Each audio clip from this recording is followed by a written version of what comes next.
The massive windows of the Galactic Council's observation deck offered an unparalleled view of the swirling nebula beyond. But Admiral Sarah Chen wasn't here for the scenery. Her eyes were fixed on the holographic display, showing the latest defense grid readings from the outer colonies. Something wasn't right. "They're testing our response times," she muttered, watching as another sensor buoy went dark in the Arcturus sector. Behind her, Counselor Zixtal of the Meridian Collective shifted uncomfortably, his crystalline form refracting the starlight. "Admiral, with all due respect, humanity's tendency to see threats in random anomalies is well documented," the alien diplomat said, his translated voice carrying a hint of condescension. "Perhaps this paranoia is why your species achieved space flights so late compared to the rest of us." Sarah suppressed a smile. If only they knew. Humanity hadn't been late to the stars because they were technically inferior. They'd been late because they'd spent centuries perfecting their military technology, ensuring that when they did reach for the stars, they'd be ready for anything they found there. The truth was, humanity had possessed faster-than-light capability for over a century before making first contact. They'd spent that time watching, learning, and preparing. The galaxy saw humans as diplomatic masters, peaceful mediators who had never engaged in interstellar warfare. They didn't know about the massive underground shipyards beneath Mars' surface, or the quantum weapon facilities hidden in Jupiter's storms. "Counselor," Sarah replied carefully, "in the 1,000 years since the Galactic Council's formation, how many species have achieved faster-than-light travel independently?" Zixtal's crystalline form pulsed with pride. 17. The Council has guided each of them into the galactic community, just as we guided humanity. Sarah nodded. "And how many of those species developed their FTL drives without any outside influence or recovered alien technology?" The alien diplomat paused. 3, including the Meridians. "Did you ever wonder why humans were the fourth?" Before Zixtal could respond, a new alert flashed across the holographic display. 3 more sensor buoys had gone dark, this time in a perfect triangular pattern. Sarah's expression hardened. This was no random malfunction. "Counselor, I need you to convene an emergency session of the Security Council," she said, her voice carrying the weight of command that had made her one of Earth's youngest admirals. "And I need you to understand something. Humans aren't paranoid. We're prepared." As if to punctuate her words, a massive ship emerged from fold space near the observation deck. The vessel was clearly human in origin, but unlike anything the Council had seen before. Its hull was composed of overlapping plates that seemed to drink in the light, and its size dwarfed even the largest known Council dreadnoughts. Zixtal's crystalline form vibrated in shock. What is that?" "That, Counselor, is why humanity chose peace," Sarah replied, watching as more ships began emerging from fold space. "Because we knew exactly what we were capable of if peace failed." The next 12 hours saw the greatest mobilization of forces in Council history, but it wasn't the Council leading the charge. From hidden bases throughout human space, ships that had never appeared on any official registry emerged by the hundreds. Quantum communication arrays, far more advanced than anything the Council possessed, activated across the galaxy, creating an unbreakable network of information sharing. As Sarah coordinated the defensive preparations from the Council chamber, she could see the shock on the faces of the alien representatives. Humanity had spent centuries cultivating an image of diplomatic mastery and technological adequacy. Now, as an unknown threat gathered at the edge of known space, they were revealing their true nature. A junior officer rushed into the chamber, his uniform bearing the newly revealed insignia of Earth's Deep Space Defense Force. "Admiral, we've detected massive energy signatures at the edge of the Arcturus sector. Whatever's coming, it's bigger than anything we've seen before." Sarah straightened her uniform, feeling the weight of centuries of preparation settling on her shoulders. Humanity had hoped this day would never come, but they had never been foolish enough to believe that hope alone was enough. "Send word to all Earth forces," she commanded. "Initiative Prometheus is now active. Let's show the galaxy why humans chose peace not out of weakness, but out of wisdom. As her orders echoed across the quantum network, Sarah caught Zixtel's eye. The alien diplomat was watching her with new understanding, and perhaps a touch of fear. He finally realized what the rest of the galaxy was about to learn. Humanity hadn't spent its isolated centuries on Earth fighting amongst themselves. They'd spent it preparing to defend not just their own world, but any world that would stand with them against the darkness between the stars. The first attack came at dawn, Earth Standard Time. The Aldebaran colony, home to 3 million humans and twice as many alien residents, vanished in a flash of impossible light. The quantum sensors registered the weapon's signature moments before communication was lost, something that bent space itself into a knife's edge. Admiral Chen stood in the Earth Defense Force's primary command center, carved deep beneath the Olympus Mons on Mars. The holographic display showed the tragedy in real time. A perfectly circular hole in space where Aldebaran's star system had been. Analysis, she demanded, her voice steady despite the horror unfolding before her. Dr. Marcus Wong, Earth's leading genophysicist, stepped forward. His hands trembled as he manipulated the data streams. They've weaponized dark energy, Admiral. The attack didn't destroy the system. It removed it from our universe entirely. The assembled military leadership fell silent. Humanity had theorized such weapons were possible, but had abandoned the research as too dangerous. The implications were clear. Whoever these attackers were, they had no such ethical restraints. "Message incoming," announced the communications officer. "It's broadcasting on all frequencies, in all known languages." The holographic display shifted, showing a being unlike anything in Council records. Its form seemed to shift between states of matter, neither solid nor energy, but something in between. When it spoke, its words carried the weight of absolute certainty. "We are the Void Collective. For millennia, we have watched your civilizations grow, waiting to judge if you were worthy of existence. You have failed. Surrender now, and we will make your extinction painless. Resist, and we will ensure your suffering echoes across 1,000 universes." Security Council representatives from a dozen species burst into panicked debate. The Meridian diplomat was already drafting a surrender proposal. The Arxis Federation's ambassador had fainted, their specialized environment suit barely maintaining their vital signs. But Sarah Chen was smiling. "Send our response," she ordered, her voice cutting through the chaos. "Text only, all frequencies." The message was simple: no. The Void Collective's reply was immediate. Another attack, this time targeting Earth's Sol system. The quantum sensors detected the same space-bending signature, heading straight for humanity's homeworld. But Earth was ready. As the dark energy weapon approached, thousands of hidden satellites activated simultaneously. They weren't defensive shields or weapon platforms. They were quantum field generators, technology that humanity had developed but never revealed. The incoming attack hit the quantum field and shattered, its dark energy dissipating harmlessly into subspace. In the stunned silence that followed, Sarah opened a channel to all Council species, to all civilized worlds. Humanity stands ready to defend any who would stand with us. We have prepared for this moment for centuries. We chose peace because we understood war better than anyone. Now, we will show the Void Collective why that choice was always made from a position of strength. From hidden bases throughout human space, ships began emerging. Not the elegant diplomatic vessels the galaxy was familiar with, but massive war machines that had been waiting in quantum storage for generations. Each was powered by a miniature star, armed with weapons that could crack planets, and crewed by humans who had trained their entire lives for this moment. The Void Collective's response was predictable. They launched simultaneous attacks on every major Council world. But wherever their weapons struck, they found human defenders waiting.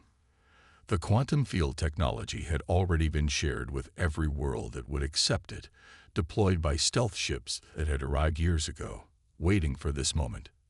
"You don't understand what you face," The Void Collective transmitted, "We have destroyed civilizations that dwarf yours. We have erased entire galaxies from existence." "No," Sarah replied, watching as the combined human fleet moved into attack formation. "You don't understand what you face. Every other species you've encountered evolved naturally, developed their technology gradually. Humanity, we evolved under constant pressure. Every advancement we made came from conflict, from the need to survive against impossible odds. Peace wasn't our nature, it was our choice. And now, you've taken that choice away." The quantum sensors detected more Void Collective ships entering the galaxy, their numbers seeming endless. But Sarah saw something in their formation that confirmed her suspicions. They were spreading themselves thin, trying to engage every target simultaneously. They had never faced an enemy that could resist their initial attack, never needed to develop actual military strategy. "All ships," she commanded, "execute Operation Thermopylae. Show them why humanity's diplomatic skills came from understanding war, not avoiding it." As the largest fleet battle in galactic history began, the Council representatives watched in awe as humanity's true nature was revealed. They had never been the late-coming diplomats the galaxy had assumed. They had been the silent guardians, preparing for this moment since they first looked up at the stars and understood that they would need to be ready for anything they found there. The Void Collective had expected the galaxy to fall within hours. 3 weeks later, they were learning a harsh lesson about human tenacity. Admiral Chen stood aboard the EDF Prometheus, humanity's first true warship, watching as another wave of void ships emerged from dark space. The enemy's tactics had evolved. They were no longer trying to remove entire systems from existence. Now they were fighting a conventional war, and discovering that humanity excelled at conventional warfare.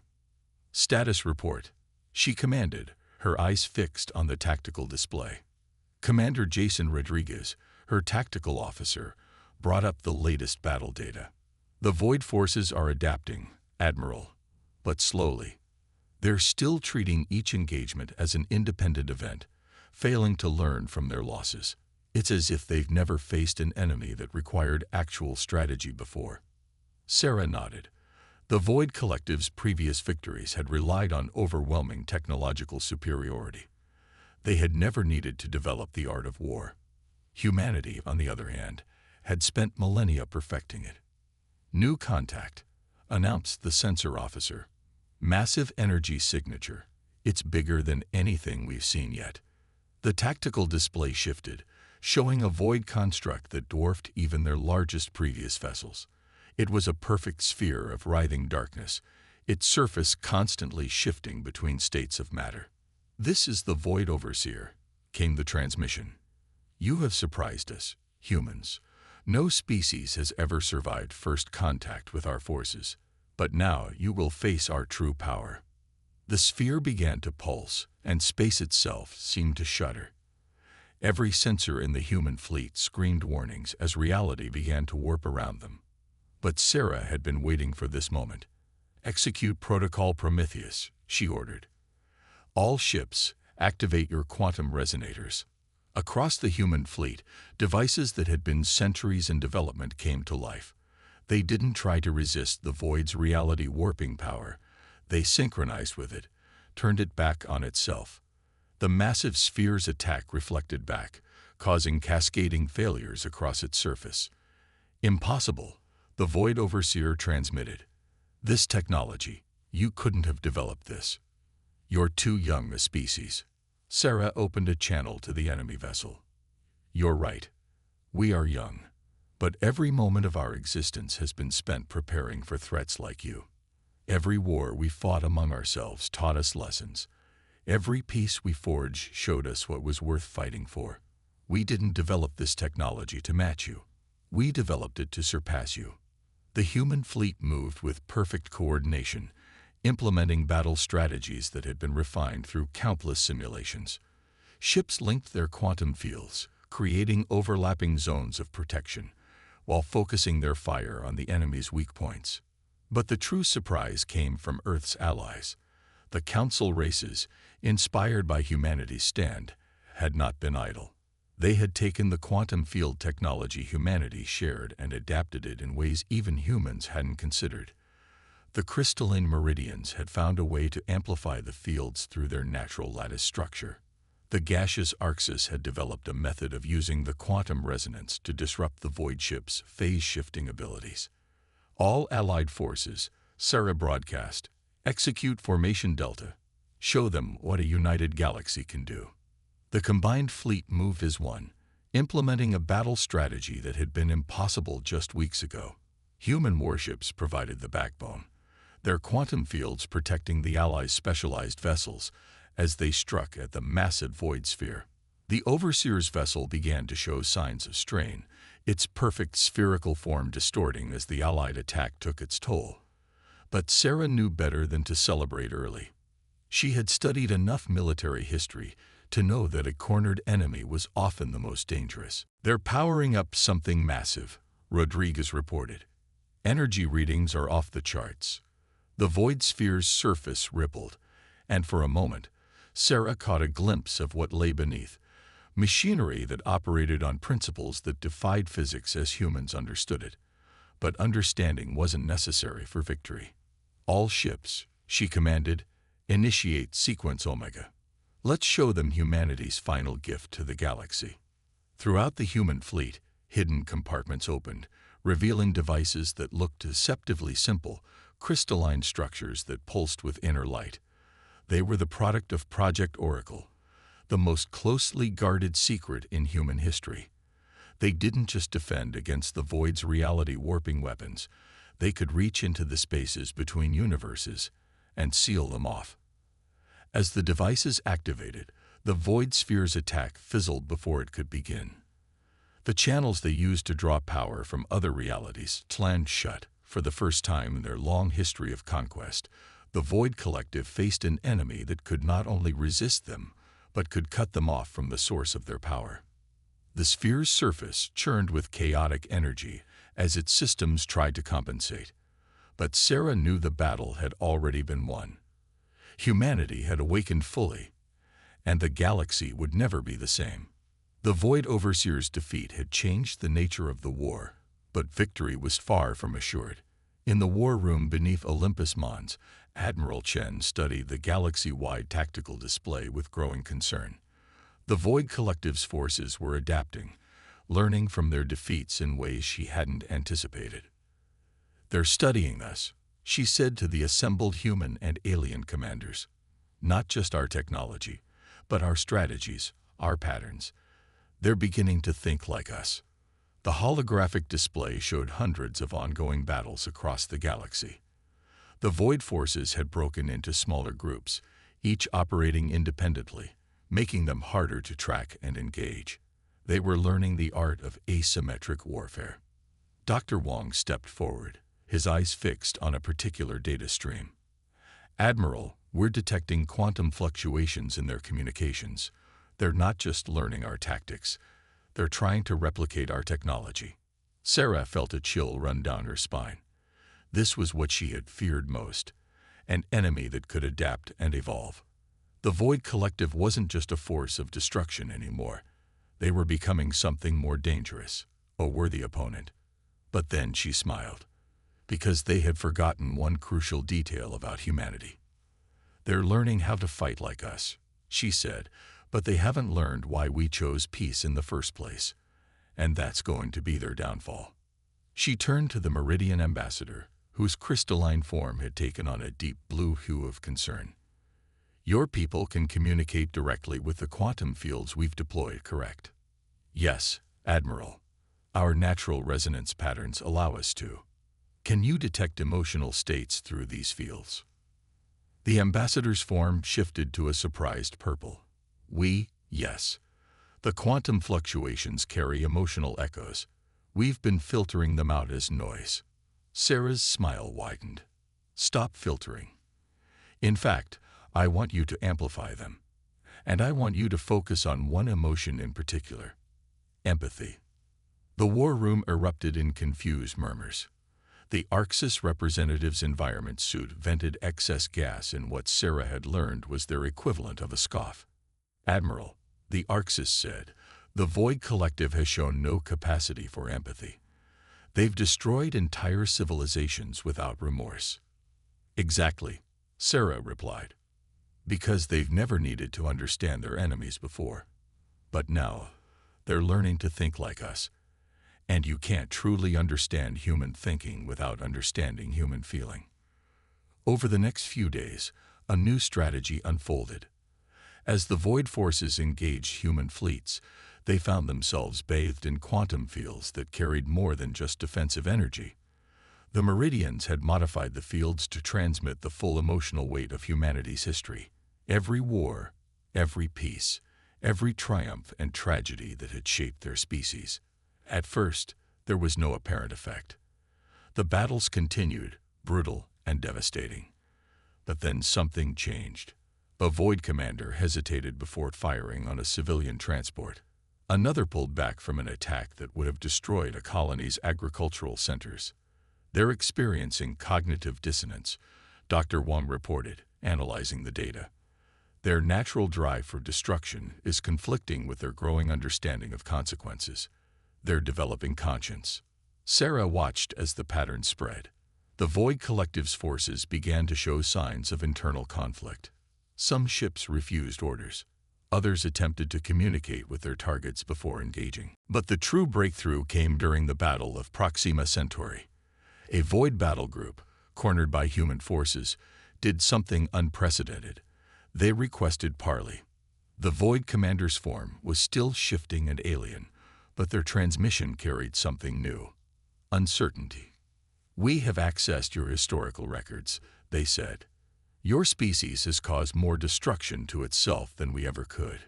You've split atoms, poisoned your world, nearly driven yourselves to extinction multiple times. Yet you chose to step back from that path. You chose peace when you had every capacity for war. We need to understand why." Sarah's response was carefully measured. "Because we learned that true strength isn't in the ability to destroy, but in the wisdom to know when not to. We'll show you, if you're willing to learn." The Void commander was silent for a long moment. "There are others among us who have begun to question. The more we understand you, the more we doubt our purpose. But the Overseer will not be in power much longer," Sarah finished, "because you've learned enough about human nature to know what we do with tyrants." The quantum sensors detected massive energy signatures as more Void ships emerged from dark space. But these ships didn't move to attack. They moved to join the battle group that had requested parley. Sarah opened a channel to all human forces. "This is what we prepared for. Not just to fight, but to change minds. To show the galaxy that humanity's greatest weapon was never our technology or our strategies. It was our capacity to learn from our mistakes and to teach others to do the same." As more Void ships began to break away from their Overseer's control, Sarah knew that the war's end would not come through destruction, but through transformation. Humanity had awakened the giant not just in themselves, but in their enemies as well, the giant of consciousness, of understanding, of change. 6 months after the first Void ships requested parley, the galaxy had transformed in ways no one could have predicted.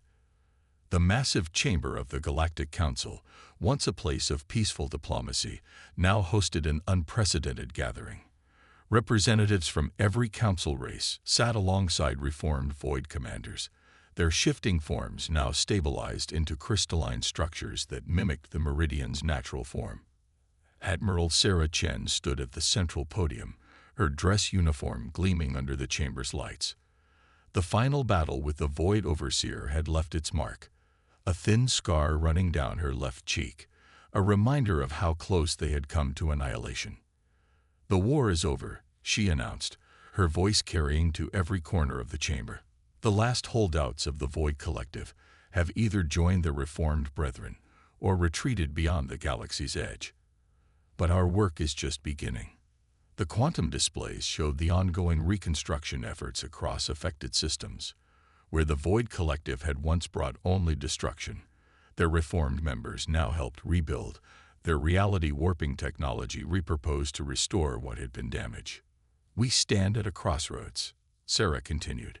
Humanity revealed its true nature to the galaxy. Some of you feared us for our hidden strength. Others questioned our motives for maintaining such military power while preaching peace. Today, I want to address those concerns. She gestured to a group of human scientists who had just entered the chamber. They carried with them a device that pulsed with familiar quantum energy. Project Oracle was never just about defending against the Void Collective. It was about understanding the fundamental nature of consciousness itself. We discovered that intelligence, wherever it arises in the universe, follows a pattern. It begins in conflict, evolves through cooperation, and reaches its peak through understanding. The device activated, projecting a map of the known universe. But this wasn't a standard stellar map. It showed connections between civilizations, threads of quantum entanglement that had formed naturally through communication and cooperation. The Void Collective represented what any species could become if they never moved beyond the stage of conflict. Humanity chose a different path, not because we were better, but because we understood the price of war more intimately than most. We maintained our military strength not to dominate, but to protect this galaxy until other species could reach the same understanding. One of the reformed Void Commanders, who now called themselves the Quantum Collective, stepped forward. Their crystalline forms sparkled with internal light as they spoke. We hunted species across thousands of galaxies, they said, their voice carrying a new warmth that would have been impossible months ago. We thought we were cleansing the universe of weakness. Instead, we were preventing the very evolution that would have led to true strength. Humanity showed us that the ability to wage war and the wisdom to choose peace are not opposing forces. They are essential parts of the same whole. Sarah nodded, which is why today, we propose a new direction for the Galactic Council. Earth will share all of its military technology, all of its defensive capabilities, with any species willing to learn both how to use it and when not to. The reformed Quantum Collective will teach us how to safely harvest dark energy. The Meridians will show us how to expand our quantum communication networks. Together, we'll create something unprecedented, a galaxy that is both perfectly capable of defending itself and wise enough to rarely need to. The chamber erupted in discussion as representatives debated this radical proposal. But Sarah noticed something remarkable. The conversations weren't fearful or angry. They were excited, optimistic. Species that had once viewed each other with suspicion now spoke as equals, united by their shared experience of facing extinction and choosing evolution instead. A junior officer approached her with a datapad. "Admiral, we're detecting unusual quantum signatures from beyond the galactic core. They match the pattern of void ships, but different somehow." Sarah smiled. "They're not different ships, Lieutenant. They're different civilizations, other species that the Void Collective encountered, who made the same choice to evolve rather than fight. They're coming to join us." As if to confirm her words, new signatures appeared on the quantum network, signals from dozens of previously unknown civilizations, each carrying the distinctive mark of having faced the void and chosen to change instead of perish. "This," Sarah announced to the chamber, "is humanity's true legacy to the galaxy. Not our weapons, not our strategies, but our understanding that the greatest victories don't come through destruction, but through transformation. We stood against the darkness not by becoming darker ourselves, but by showing even our enemies that there was another way." The quantum network pulsed with activity as more signals joined the symphony of civilizations. Humanity had awakened something far greater than military might. They had awakened the galaxy's potential for growth, for change, for evolution beyond the endless cycle of conflict. And in the vast chambers of the Galactic Council, as species that had once been mortal enemies now worked together to build something new, Sarah Chen finally allowed herself to relax. They had faced the ultimate test not just of their military might, but of their philosophical conviction that peace was worth fighting for. The galaxy would never be the same, and that was exactly what humanity had been preparing for all along.